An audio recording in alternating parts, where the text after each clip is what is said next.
गुप्त जी की रचनाओं का प्रमुख गुण है कथात्मकता। इन्होंने सामाजिक कुरीतियों पर करारी चोट की है। देश की ज्वलंत घटनाओं और समस्याओं का जीवंत चित्र इन्होंने प्रस्तुत किया है। इनके काव्य की पृष्ठभूमि अतीत हो या वर्तमान, उनमें आधुनिक मानवता की करुणा, यातना और द्वंद्व समन्वित रूप से उभरा है। सिया रामशरण गुप्त की प्रमुख कृतियां हैं मौर्य विजय, आर्द्रा, पाथेय, मृण्मयी, उन्मुक्त, आत्मोत्सर्ग, दूर्वादल और नकुल। एक फूल की चाह उद्वेलित कर अश्रु राशियां, हृदय चिताएं धधकाकर, महामारी प्रचंड हो फैल रही थी इधर उधर। क्षीण कंठ मृत वत्साओं का करुण रुदन दुर्दांत देता, भरे हुए था निज पुष्टव में हाहाकार आपात अशांत।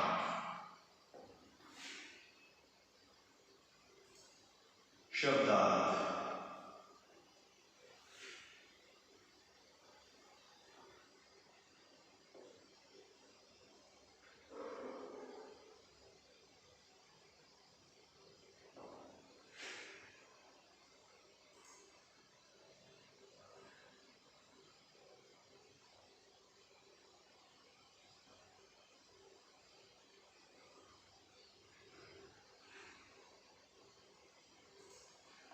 संदर्भ।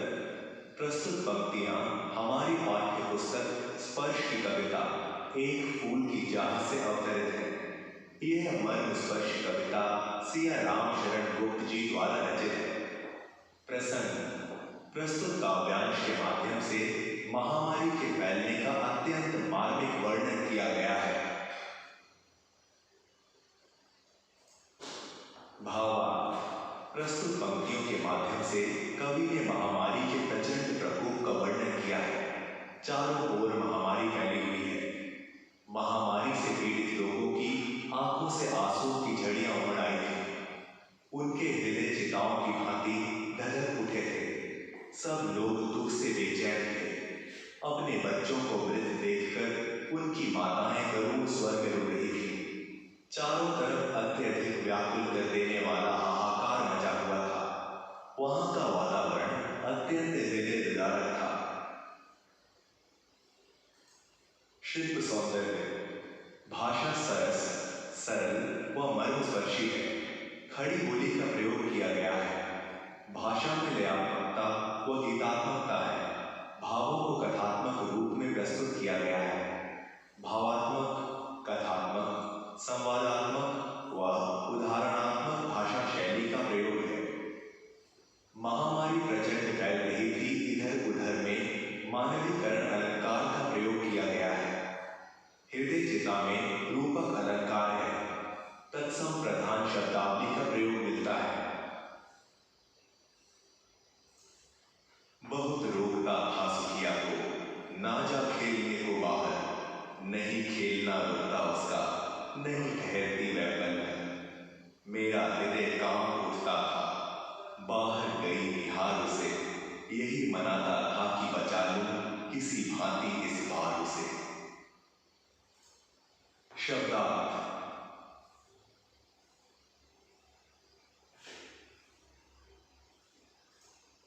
संदर्भ। प्रस्तुत पंक्तियां हमारी पाठ्य पुस्तक स्पर्श की कविता एक फूल की चाह से अवतरित है। यह मर्मस्पर्शी कविता सिया रामशरण गुप्त जी द्वारा रचित है। प्रसंग।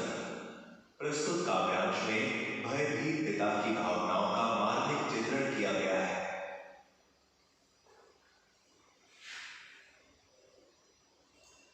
भावार्थ। प्रस्तुत पंक्तियों के माध्यम से सुखिया के पिता उन दिनों को याद कर रहे हैं जब महामारी की चपेट से अपनी बेटी को बचाने के लिए वे अपनी बेटी सुखिया को बाहर जाकर खेलने से रोका करते थे। वे स्मरण करते हैं कि वे बार बार कहा करते थे, बेटी बाहर खेलने मत जा, परंतु सुखिया का खेलना नहीं रुकता था। वह पल भर के लिए भी घर नहीं रुकती थी। बेटी की इस चंचलता को देखकर पिता का मन भयभीत हो उठता था। वे मन ही मन हमेशा यही कामना करते थे कि किसी तरह अपनी बेटी को बाहर जाने से रोक लूं और महामारी की चपेट से बचा लूं। शिल्प सौंदर्य, भाषा सरस, सरल व मर्मस्पर्शी है। खड़ी बोली का प्रयोग किया गया है। भाषा में लयात्मकता व गीतात्मकता है। भावों को कथात्मक रूप में प्रस्तुत किया गया है।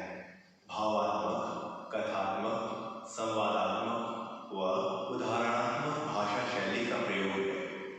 मनाना, हृदय कांपना आदि मुहावरों का प्रयोग किया गया है। तत्सम प्रधान शब्दावली का प्रयोग मिलता है। भीतर जो डर रहा छिपाए, हाय वही बाहर आया। एक दिवस सुखिया के तनु को ताप तप्त मैंने पाया। ज्वर में विह्वल वो बोली मैं, क्या जानूं किस डर से डर। मुझको देवी के प्रसाद का एक फूल ही दो लाकर। शब्दार्थ।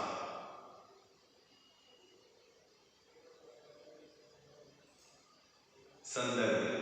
प्रस्तुत पंक्तियां हमारी पाठ्य पुस्तक स्पर्श की कविता एक फूल की चाह से अवतरित है। यह मर्मस्पर्शी कविता सिया राम शरण गुप्त जी द्वारा रचित है। प्रसंग। प्रस्तुत पंक्तियों के माध्यम से सुखिया के महामारी की चपेट में आने पर मृत्यु के बोध होने का सजीव चित्रण हुआ है।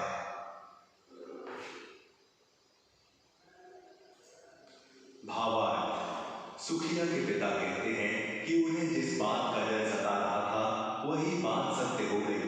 उन्हें डर था कि कहीं उनकी बेटी महामारी का शिकार न हो जाए। और एक दिन उन्होंने पाया कि सुखिया का शरीर बुखार के कारण तप रहा है। बुखार से पीड़ित सुखिया एक अनजाने डर से पिता से कहने लगी कि उसे देवी के मंदिर के प्रसाद का एक फूल लाकर दो।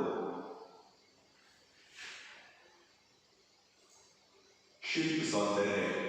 भाषा सरस, सरल व मर्मस्पर्शी है। खड़ी बोली का प्रयोग किया गया है। भाषा में लयात्मकता व गीतात्मकता है। भावों को कथात्मक रूप में प्रस्तुत किया गया है। भावात्मक, कथात्मक, संवादात्मक व उदाहरणात्मक भाषा शैली का प्रयोग है। तत्सम प्रधान शब्दावली का प्रयोग मिलता है। क्रमशः कंठ क्षीण हो आया, शिथिल हुए अवयव सारे। बैठा था लव लव उपाय की, चिंता में मैं मन मारे। जान सका न प्रभात सजग से, हुई अलस कब दोपहरी। स्वर्ण घनों में कब रवि डूबा, कब आई संध्या गहरी। शब्दार्थ।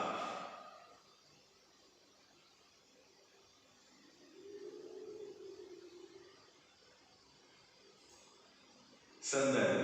प्रस्तुत पंक्तियां हमारी पाठ्य पुस्तक स्पर्श की कविता एक फूल की चाह से अवतरित है। यह मर्मस्पर्शी कविता सिया राम शरण गुप्त जी द्वारा रचित है। प्रसंग। प्रस्तुत काव्यांश के माध्यम से बीमार बेटी की चिंता में डूबे पिता की दयनीय मनोदशा का अत्यंत सजीव चित्रण किया गया है। भावार्थ। प्रस्तुत काव्यांश के माध्यम से पिताजी सुखिया की बीमारी का मार्मिक वर्णन कर रहे हैं। धीरे धीरे महामारी का प्रभाव सुखिया के शरीर पर बढ़ता जा रहा था। उसका गला सूखने लगा, आवाज कमजोर पड़ गई, शरीर के सभी अंग ढीले पड़ने लगे। पिताजी भयभीत होकर बेटी को ठीक करने के नए नए उपाय सोचने लगे। इस चिंता में डूबे पिताजी को समय भागता हुआ सा लग रहा था। उन्हें पता ही नहीं चला कि कब प्रातः काल की हलचल समाप्त हुई और आलस्य भरी दोपहर आ गई। कब सूरज सुनहरे बादलों में डूब गया और कब गहरी संध्या छा गई। शिल्प सौंदर्य। भाषा सरस, सरल व मर्मस्पर्शी है। खड़ी बोली का प्रयोग किया गया है। भाषा में लयात्मकता व गीतात्मकता है। भावों को कथात्मक रूप में प्रस्तुत किया गया है। भावात्मक, कथात्मक, संवादात्मक व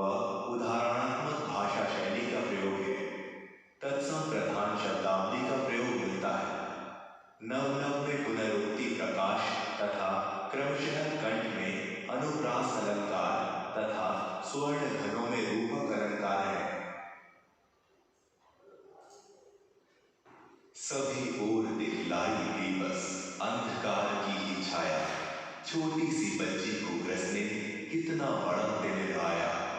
ऊपर विस्तृत महाकाश में जलते से अंगारों से झुलसी सी जाती थी आंखें जगमग जगते तारों से।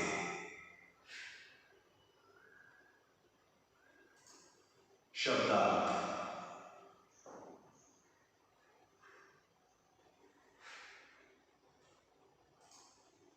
संदर्भ। प्रस्तुत पंक्तियां हमारी पाठ्य पुस्तक स्पर्श की कविता एक फूल की चाह से अवतरित है। यह मर्मस्पर्शी कविता सिया रामचरण गुप्त जी द्वारा रचित है। प्रसंग।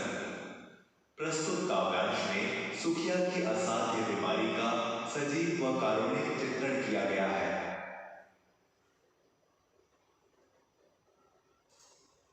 भावार्थ। बेटी की बीमारी से पिता का मन निराशा से भर गया है और इसी घोर निराशा का वर्णन पिता ने प्रस्तुत काव्यांश के माध्यम से किया है।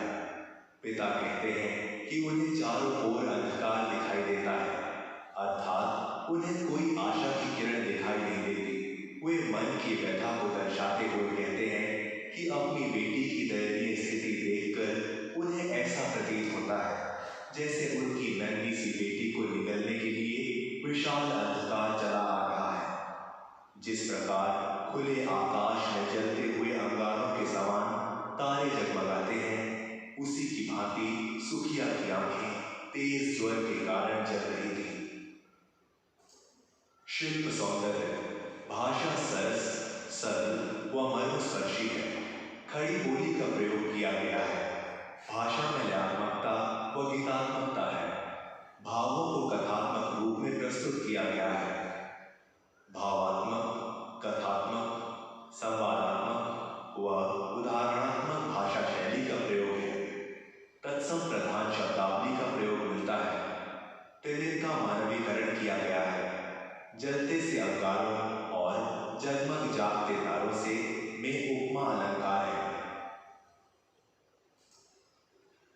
देख रहा था जो सुस्थिर हो, नहीं बैठती थी क्षण भर, हाय चुपचाप पड़ी थी अटल शांति सी धारण कर। सुनना वही चाहता था मैं, उसे स्वयं ही उकसाकर, मुझको देवी के प्रसाद का एक फूल ही तो लाकर। शब्दार्थ।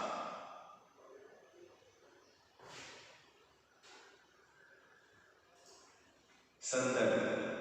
प्रस्तुत पंक्तियां हमारी पाठ्य पुस्तक स्पर्श की कविता एक फूल की चाह से अवतरित है। यह मर्मस्पर्शी कविता सिया रामचरण गुप्त जी द्वारा रचित है। प्रसंग। प्रस्तुत काव्यांश के माध्यम से सुखिया की बीमारी के कारण उसके पिता के दारुण दुख का अत्यंत मार्मिक वर्णन किया गया है।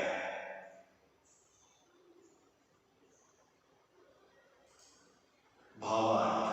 सुखिया के पिता उन दिनों को याद कर रहे हैं कि एक समय ऐसा था कि सुखिया एक पल के लिए भी टिक कर नहीं बैठती थी। वहीं इस बीमारी ने उसे जड़ बना दिया है और अब वह चुपचाप सी बिस्तर पर पड़ी है। पिता अपनी चंचल बेटी को चुपचाप नहीं देख पा रहे थे और उसे उकसा रहे थे कि वह उनसे बोले, पिताजी, मुझे देवी के प्रसाद का एक फूल लाकर दो। पिता से अपनी बेटी की चुप्पी सही नहीं जा रही थी। शिल्प सौंदर्य। भाषा सरस, सरल व मर्मस्पर्शी है। खड़ी बोली का प्रयोग किया गया है। भाषा में लयात्मकता व गीतात्मकता है। भावों को कथात्मक रूप में प्रस्तुत किया गया है। भावात्मक, कथात्मक, संवादात्मक व उदाहरणात्मक भाषा शैली का प्रयोग है। तत्सम प्रधान शब्दावली का प्रयोग मिलता है। तिलित का मानवीकरण किया गया है। अटल शांति सी में उपमा अलंकार है। माय डियर कैडेट्स, यह एक लंबी कविता है, इसलिए इस कविता को 4 भागों में विभाजित किया गया है। अगली कविता के लिए और एक